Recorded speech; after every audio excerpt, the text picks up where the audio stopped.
ಗಂಡ ಕೊಟ್ಟಿದ್ದು ಗಾಜಿನ ಬಳೆ, ಆದರೆ ಮಿಂಡ ಕೊಟ್ಟದ್ದು ಚಿನ್ನದ ಬಳೆ. ಕತೆ ಪ್ರಾರಂಭದಲ್ಲಿ ಒಬ್ಬ ವ್ಯಕ್ತಿಯನ್ನು ಸಾಯಿಸುವ ದೃಶ್ಯವನ್ನು ತೋರಿಸಲಾಗುತ್ತದೆ. ಕತೆ ಈಗ ಫ್ಲಾಶ್ ಬ್ಯಾಕ್ಗೆ ಹೋಗುತ್ತದೆ. ಇವರು ಸುನಿಲ್ ಹಾಗೂ ನಂದಾ ಅಂತ. ಇವರದು ಅರೇಂಜ್ ಮ್ಯಾರೇಜ್ ಆಗಿದ್ದು, ಸುನಿಲ್ ಒಂದು ಸಣ್ಣ ಕಂಪನಿಯಲ್ಲಿ ಕೆಲಸ ಮಾಡುತ್ತಿರುತ್ತಾನೆ. ಇವಳು ಸುನಿಲ್ನ ತಂಗಿ ಸ್ವಾತಿ. ಸ್ವಾತಿ ಇದೇ ಊರಲ್ಲಿ ಮದುವೆಯಾಗಿದ್ದು, ಅವಳ ಗಂಡ ಕೆಲಸದ ಮೇಲೆ ಫಾರಿನ್ ಕಂಟ್ರಿಗೆ ಹೋಗಿರುತ್ತಾನೆ. ಸ್ವಾತಿ ನಂದಾಗೆ ಈ ಸಲ ಕರ್ವಾ ಚೌತ್ ವ್ರತಕ್ಕೆ ಅಣ್ಣ ನಿನಗೆ ಏನು ಗಿಫ್ಟ್ ಕೊಡುತ್ತಿದ್ದಾನೆ ಅಂತ ಕೇಳುತ್ತಾಳೆ. ಆವಾಗ ನಂದಾ ಈ ಸಲ ನನಗೆ 6 ತೊಲೆ ಬಂಗಾರದ ಬಳೆಗಳು ಬೇಕು ಎಂದು ಸುನಿಲ್ಗೆ ಹೇಳುತ್ತಾಳೆ. ಆವಾಗ ಸುನಿಲ್, ಈಗ ನನ್ನ ಹತ್ತಿರ ಅಷ್ಟೊಂದು ಹಣ ಇಲ್ಲ, ಮುಂದಿನ ವರ್ಷ ಕೊಡಿಸುತ್ತೇನೆ ಎಂದು ಹೇಳುತ್ತಾನೆ. ಅಷ್ಟರಲ್ಲಿ ಸುನಿಲ್ ಕೈಯಲ್ಲಿ ಕೆಲಸ ಮಾಡುವ ಗೋವಿಂದ್ ಅಲ್ಲಿಗೆ ಬಂದು ಈ ಸಲ ನನಗೆ ಪ್ರಮೋಷನ್ ಕೊಡಿಸಲೇಬೇಕು ಎಂದು ಸುನಿಲ್ನನ್ನು ಕೇಳುತ್ತಾನೆ.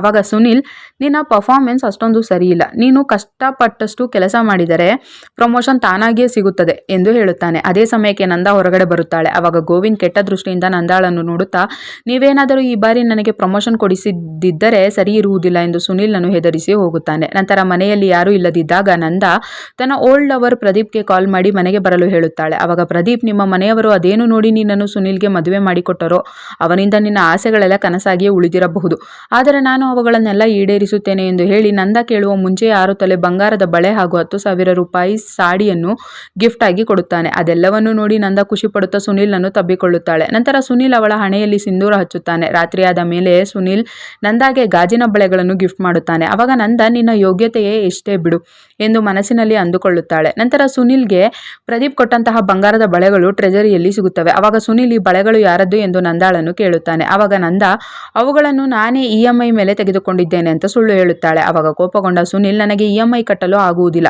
ಅವುಗಳನ್ನು ವಾಪಸ್ ಕೊಡು ಎಂದು ನಂದಾಳನ್ನು ಬೈಯುತ್ತಾನೆ. ಮರುದಿನ ಕರ್ವಾ ಚೌತ್ ವ್ರತ ಇರುತ್ತದೆ. ಆವಾಗ ನಂದಾ ಪ್ರದೀಪ್ ಕೊಟ್ಟಂತಹ ಸಾಡಿ ಹಾಗೂ ಬಂಗಾರದ ಬಳೆಗಳನ್ನು ಇಟ್ಟುಕೊಂಡಿರುತ್ತಾಳೆ. ಅದರಿಂದ ಕೋಪಗೊಂಡ ಸುನಿಲ್, ನಾನು ತಂದಂತಹ ಸಾಡಿಯನ್ನು ಏಕೆ ಉಟ್ಟುಕೊಂಡಿಲ್ಲ ಎಂದು ಕೇಳುತ್ತಾನೆ. ಆವಾಗ ನಂದಾ, ಅದು ನನ್ನ ಯೋಗ್ಯತೆಗೆ ಸರಿ ಹೊಂದುವುದಿಲ್ಲ ಎಂದು ಹೇಳುತ್ತಾಳೆ. ಅಷ್ಟರಲ್ಲಿ ಪ್ರದೀಪ್ ಕೂಡ ಅಲ್ಲಿಗೆ ಬರುತ್ತಾನೆ. ಅವನನ್ನು ಅಲ್ಲಿ ನೋಡಿ ಶಾಕ್ ಆದ ಸುನಿಲ್ಗೆ ಜೋರಾದ ಕೆಮ್ಮು ಹತ್ತುತ್ತದೆ. ಹಾಗಾಗಿ ಸ್ವಾತಿ ಅವನನ್ನು ಒಳಗಡೆ ಕರೆದುಕೊಂಡು ಹೋದರೆ ಈ ಕಡೆ ನಂದಾ ಪ್ರದೀಪ್ನೊಂದಿಗೆ ಕರ್ವಾ ಚೌತ್ ವ್ರತವನ್ನು ಪೂರ್ಣಗೊಳಿಸಿಕೊಳ್ಳುತ್ತಾಳೆ. ಮರುದಿನ ಸುನಿಲ್ನನ್ನು ಆಸ್ಪತ್ರೆಗೆ ಕರೆದುಕೊಂಡು ಹೋಗುತ್ತಾರೆ. ಆವಾಗ ಡಾಕ್ಟರ್ ಶುಕ್ಲಾ ಸುನಿಲ್ಗೆ TB ಇದೆ ಎಂದು ಹೇಳುತ್ತಾರೆ. ನಂತರ ನಂದಾ, ನನ್ನ ಅದೃಷ್ಟವೇ ಸರಿಯಾಗಿಲ್ಲ ಎಂದು ಗೊಣಗಾಡುತ್ತಾಳೆ. ಆವಾಗ ಸ್ವಾತಿ, TB ಏನು ದೊಡ್ಡ ರೋಗ ಅಲ್ಲ, ಸರಿಯಾಗಿ ಯೋಗಕ್ಷೇಮ ಮಾಡಿದರೆ ಅಣ್ಣ ಬೇಗನೆ ಹುಷಾರಾಗುತ್ತಾನೆ ಅಂತ ಹೇಳುತ್ತಾಳೆ.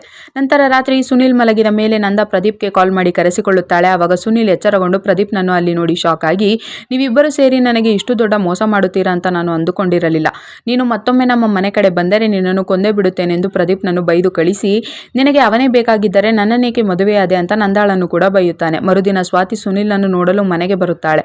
ಆದರೆ ನಂದಾ ಸುನಿಲ್ನ ಯೋಗಕ್ಷೇಮ ವಿಚಾರಿಸದೆ ಪ್ರದೀಪ್ನನ್ನು ಮೀಟಾಗಿ ಸುನಿಲ್ನಿಂದ ಹೇಗೆ ಮುಕ್ತಿ ಪಡೆಯಬೇಕೆಂದು ಕೇಳುತ್ತಾಳೆ. ಆವಾಗ ಪ್ರದೀಪ್, ನಿನ್ನನ್ನು ಸುನಿಲ್ನಿಂದ ದೂರ ಮಾಡುವುದು ನನಗೇನು ಕಷ್ಟದ ಕೆಲಸವಲ್ಲ, ನಾನು ಏನು ಮಾಡುತ್ತೇನೆ ಎಂದು ನೋಡುತ್ತಿರು ಎಂದು ಹೇಳುತ್ತಾನೆ. ನಂತರ ಅದೇ ದಿನ ರಾತ್ರಿ ಗೋವಿಂದ್ ಸುನಿಲ್ ಮನೆಗೆ ಬಂದು, ನೀನು ನನ್ನ ಪ್ರಮೋಷನ್ ಪದೇ ಪದೇ ತಡೆಯುತ್ತಿದ್ದೀಯಾ, ಇದರ ಪರಿಣಾಮ ನೀನು ಅನುಭವಿಸಬೇಕಾಗುತ್ತದೆ ಎಂದು ನಂದಾಳ ಎದುರಲ್ಲೇ ಸುನಿಲ್ಗೆ ಬೆದರಿಕೆ ಹಾಕಿ ಹೋಗುತ್ತಾನೆ. ಮರುದಿನ ನಂದಾ ಸುನಿಲ್ನನ್ನು ಎಬ್ಬಿಸಲು ಹೋಗುತ್ತಾಳೆ. ಆದರೆ ಅಲ್ಲಿ ಸುನಿಲ್ ಸತ್ತು ಹೋಗಿರುತ್ತಾನೆ. ನಂತರ ನಂದಾ ಸ್ವಾತಿಗೂ ಹೇಳದೆ ಸುನಿಲ್ನ ಅಂತ್ಯಕ್ರಿಯೆ ಮುಗಿಸಿಬಿಡುತ್ತಾಳೆ. ಆ ಸುದ್ದಿ ಕೇಳಿ ಶಾಕ್ ಆದ ಸ್ವಾತಿ ಓಡಿ ಬಂದು, ನನ್ನ ಅಣ್ಣ ಹೇಗೆ ತೀರಿಕೊಂಡ ಎಂದು ನಂದಾಳನ್ನು ಕೇಳುತ್ತಾನೆ.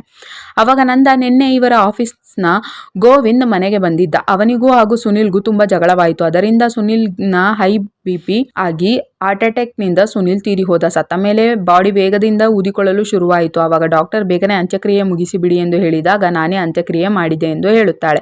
ನಂತರ ಸ್ವಾತಿ ಸುನಿಲ್ನ ಪೋಸ್ಟ್ ಮಾರ್ಟಮ್ ರಿಪೋರ್ಟ್ ತೆಗೆದುಕೊಂಡು ಶುಕ್ಲಾ ಹತ್ತಿರ ಹೋಗುತ್ತಾಳೆ. ಆವಾಗ ಶುಕ್ಲಾ ಆ ರಿಪೋರ್ಟ್ಗಳನ್ನು ನೋಡಿ, ಇದರಲ್ಲಿ ಸುನಿಲ್ ನಿದ್ರೆ ಮಾತ್ರೆಗಳನ್ನು ತೆಗೆದುಕೊಂಡಿದ್ದ ಅಂತ ಇದೆ, ನಾನಂತೂ ಅವನಿಗೆ ಈ ಮಾತ್ರೆಗಳನ್ನು ಕೊಟ್ಟಿಲ್ಲ, ಹಾಗಾದರೆ ಯಾರು ಕೊಟ್ಟರು ಅಂತ ಸ್ವಾತಿಯನ್ನು ಕೇಳುತ್ತಾರೆ.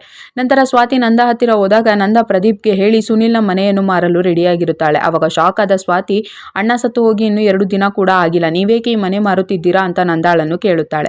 ಆವಾಗ ನಂದಾ, ನನಗೆ ಈ ಮನೆಯಲ್ಲಿ ಸುನಿಲ್ ನೆನಪು ಕಾಡುತ್ತಿದೆ, ಹಾಗಾಗಿ ಇದನ್ನು ಮಾರಿ ತವರು ಮನೆಗೆ ಹೋಗುವುದಾಗಿ ಹೇಳುತ್ತಾಳೆ. ನಂತರ ಸ್ವಾತಿ ಗೋವಿಂದನ್ನು ಮೀಟಾಗಿ ಸುನಿಲ್ನ ಬಗ್ಗೆ ಕೇಳುತ್ತಾಳೆ. ಆವಾಗ ಗೋವಿಂದ್, ನಾನು ಮನೆಗೆ ಹೋದಾಗ ಸುನಿಲ್ ಚೆನ್ನಾಗಿಯೇ ಇದ್ದ, ಸುನಿಲ್ಗೆ ಹುಷಾರಿರದಿದ್ದರೂ ನಂದಾ ತುಂಬಾ ಮೇಕಪ್ ಮಾಡಿಕೊಂಡು ಓಡಾಡುತ್ತಿದ್ದಳು, ಆಗಲೇ ನನಗೆ ಅವಳ ಮೇಲೆ ಡೌಟ್ ಬಂದಿತ್ತು. ಅಷ್ಟಕ್ಕೂ ಸುನಿಲ್ನದು PF ಎಲ್ಲ ಸೇರಿ ಸುಮಾರು 50 ಲಕ್ಷ ಬರುತ್ತದೆ, ಅದನ್ನು ಕೇಳಲು ನಂದಾ ಆಫೀಸ್ಗೂ ಕೂಡ ಬಂದಿದ್ಲು ಅಂತ ಹೇಳುತ್ತಾನೆ. ನಂತರ ಸ್ವಾತಿ ಪೊಲೀಸ್ ಸ್ಟೇಷನ್ಗೆ ಹೋಗಿ ಸುನಿಲ್ನದು ಸುನಿಲ್ನದ್ದು ಕೊಲೆಯಾಗಿದೆ ಎಂದು ಕಂಪ್ಲೇಂಟ್ ಕೊಡಲು ನೋಡುತ್ತಾಳೆ. ಅವಾಗ ಪೊಲೀಸರು ಏನಾದರೂ ಪ್ರೂಫ್ ಇದ್ರೆ ಕೊಡಿ ಅಂತ ಕೇಳಿ ವಾಪಸ್ ಕಳಿಸುತ್ತಾರೆ. ನಂತರ ಸ್ವಾತಿ ನಂದ ಹಾಗೂ ಪ್ರದೀಪ್ ಕೂಡಿ ಹೊರಗಡೆ ಸುತ್ತಾಡುತ್ತಿರುವುದನ್ನು ನೋಡಿ ಮನೆಗೆ ಚೆಕ್ ಮಾಡಲು ಹೋಗುತ್ತಾಳೆ. ಅವಾಗ ಅಲ್ಲಿ ಸ್ಲೀಪಿಂಗ್ ಟ್ಯಾಬ್ಲೆಟ್ ಸಿಗುತ್ತವೆ. ಅವಾಗ ಅವಳು ಮತ್ತೆ ಪೊಲೀಸ್ ಹತ್ತಿರ ಹೋಗುತ್ತಾಳೆ. ಪೊಲೀಸರು ಆವಾಗ ಕೂಡ ಇದು ಸರಿಯಾದ ಸಾಕ್ಷಿ ಆಗುವುದಿಲ್ಲ ಅಂತ ಹೇಳುತ್ತಾರೆ.